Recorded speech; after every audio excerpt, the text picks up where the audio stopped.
Audio Jungle.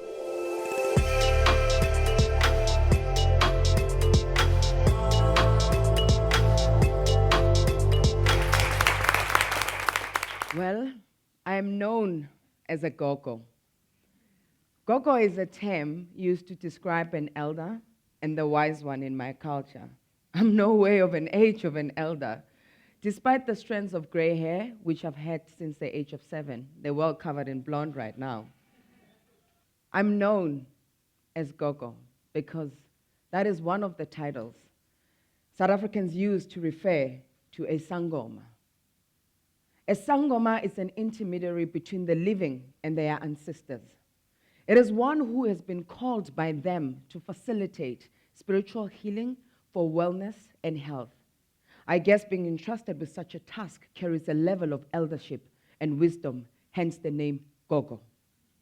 I'm also a Heal Your Life teacher, a systems relationship coach, and I founded the Institute of African Spiritual Healing, where I train other Sangomas and I do teachings on African spirituality and healing in the 21st century.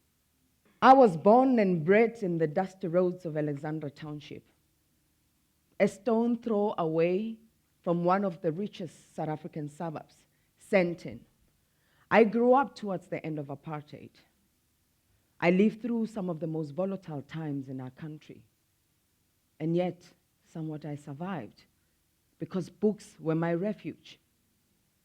And I was determined not to fall through the cracks of a life of poverty.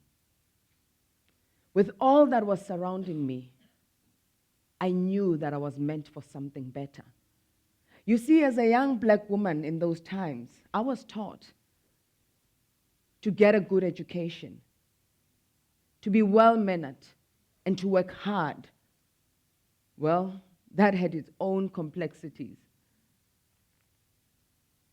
You see, like most of the clients that I see in my practice, I thought by ticking the right kinds of boxes, life would work out smoothly.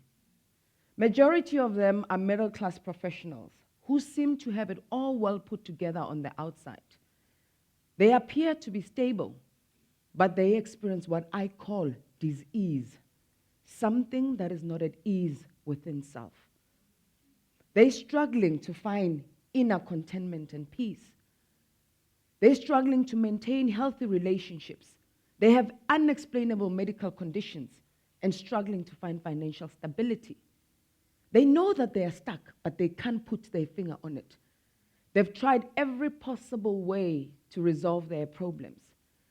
Well, for most of them, Gogo is their last resort. It's like going back home to the wise elder to seek counsel. Well, I'm here to offer some counsel. I'm here to offer some lessons from what I've learned from my experiences as a spiritual healer and teacher. There's many lessons that I have learned and that I still keep on learning. I'd love to share 4 of those with you today. One of my first few lessons that I learned was while I was doing my training to become a Sangoma. I grew up as Christian, where being a Sangoma or being called was seen as taboo. So I went into my Sangoma training with little faith, skepticism, and feeling burdened by this calling. So in 2010, while I was doing my training, I lost my job. And that taught me an interesting lesson, that when things fall apart, they're actually falling into place.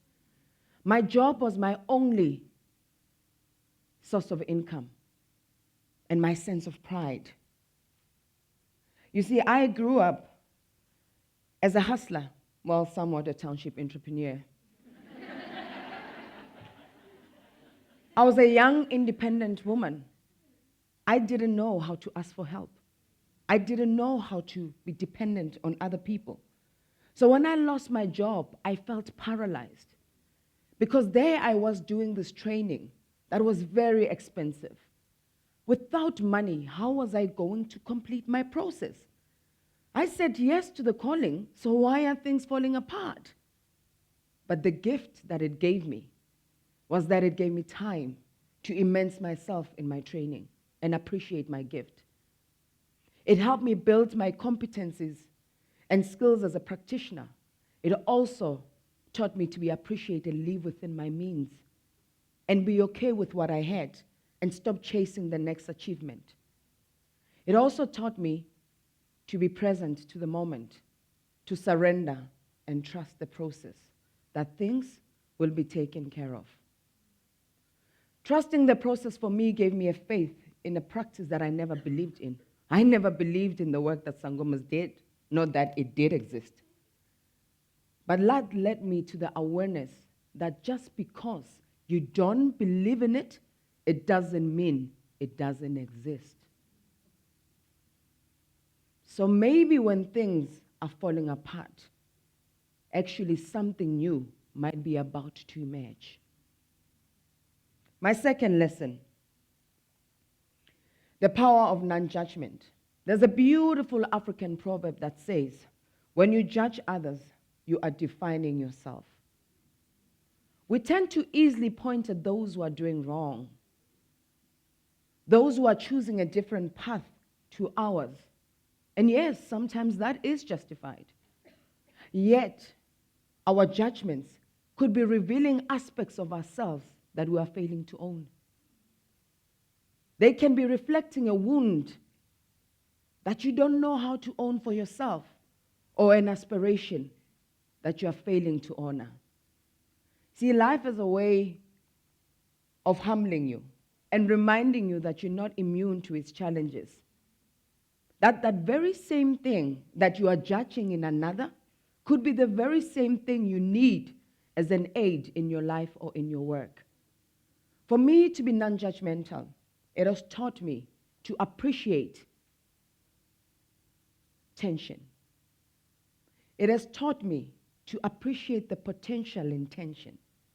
It has taught me to harness and focus on how other healing modalities, including mainstream healthcare, can advance and enhance my work as an African spiritual healer.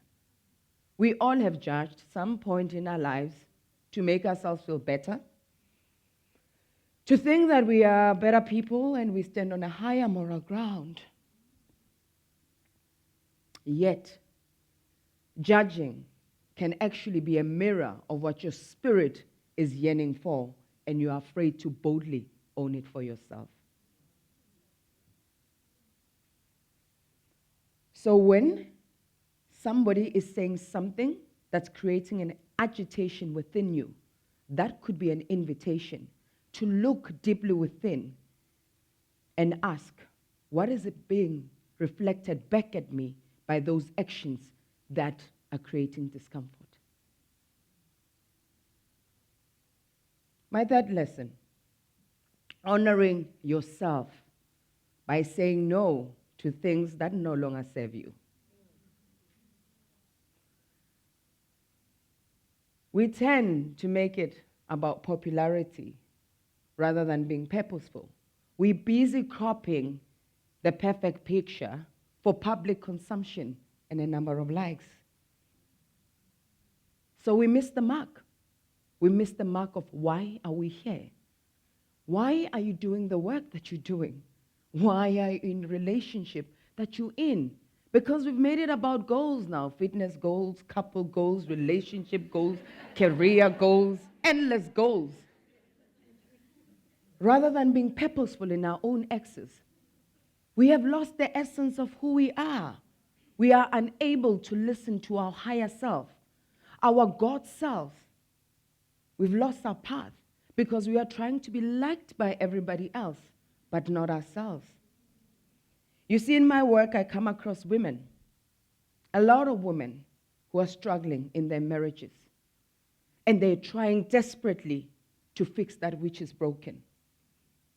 Because you see, of the stereotypes and the conditioning that we've had as women,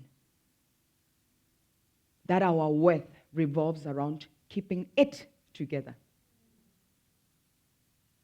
Those stereotypes are fueled by many things. Because irregardless of how strenuous or tough a marriage is, we have been taught that it is our job to make sure that marriage works out. Those stereotypes can be fueled by shame that we have failed in our marriage. It could be for the sake of the children. Yet by doing so, we are raising a generation that glorifies inauthenticity so it can belong. So honoring yourself is doing you. Is saying yes to the things that are going to bring you to a place of contentment and joy. Honoring yourself is being truthful about your choices and intentions.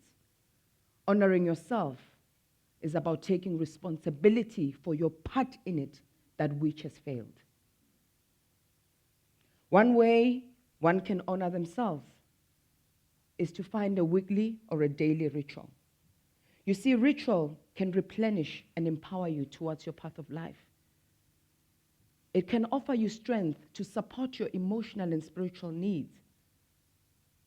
In African spirituality, we believe that when one dies, the body does, but the spirit becomes an ancestor and it becomes one with divine source. We believe by connecting to our ancestors, we become part of creation. We become like trees that are deeply rooted and grounded with an ability to thrive. One of the things that underlies the treatments at the Institute, it's a ritual act called ukupahla, an act of communicating, communing, and connecting with your ancestors. By so doing and acknowledging them, we acknowledge and honor our oneness with divinity. Another ritual can be music. Music that awakens life within you. It could be dancing, because dance, it's an expression. It's a way of articulating that which sits deep within you that words cannot articulate. It could be a way of finding yourself towards your path of healing and divine purpose. Maldome Petrisome, a West African spiritual healer and teacher, says, a ritual is called for because our soul communicates things to us that the body translates into a need or a want or absence. So we enter into ritual as to respond to the call of the soul. So what is your soul calling you towards at this moment?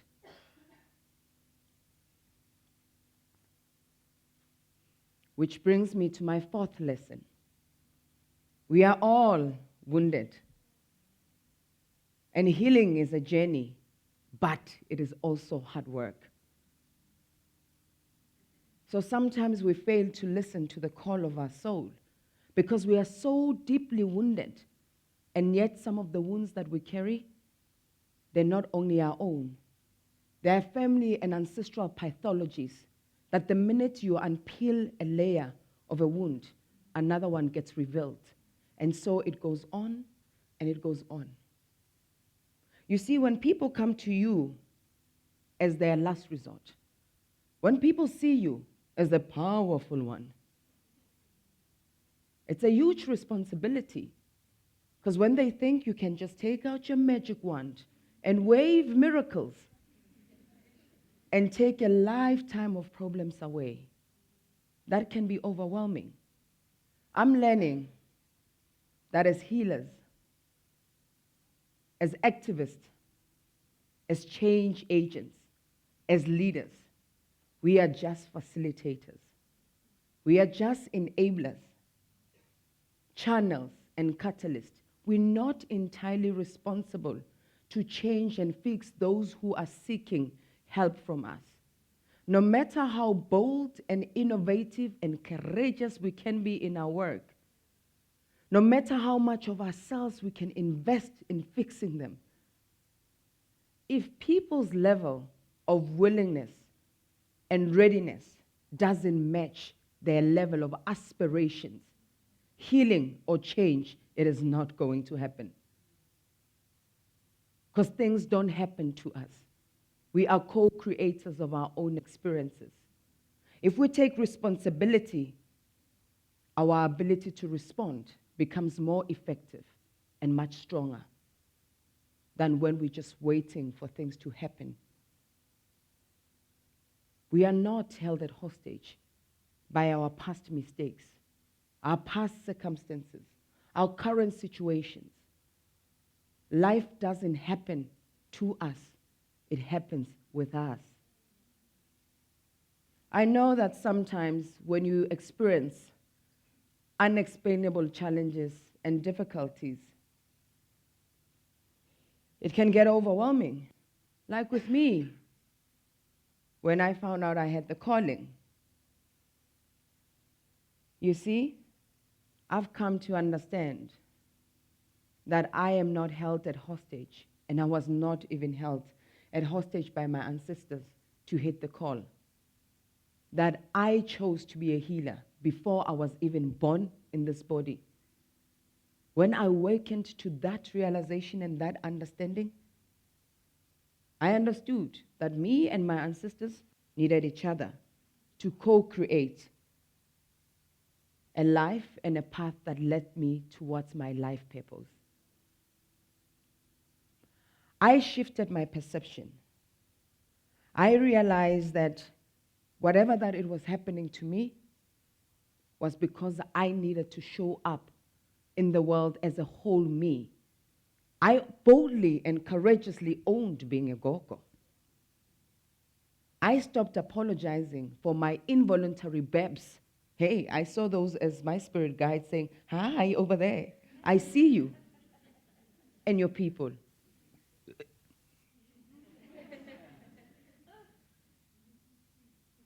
I started to really want to understand, and deeply so, why and how come am I experiencing the things that I'm experiencing? I understood those as tools and gifts so Dineo can show up as fully Dineo. I understood that I can step in forward into the world as a whole me. That as I bow and I greet a fellow human and say Togoza, an African greeting similar to Namaste, I was disengaging my ego. And I was going to enter into a conversation with you with higher awareness and curiosity. I understood that I am here to evolve into a better version of myself. And that journey, it's never ending. I also came to understand that Dineo, well, Gogo Dineo, as you know better, you will do better. You are doing the best you can with what you know right now. And as I continue on the journey of healing others, I have come to learn that I am the first to heal. Togoza.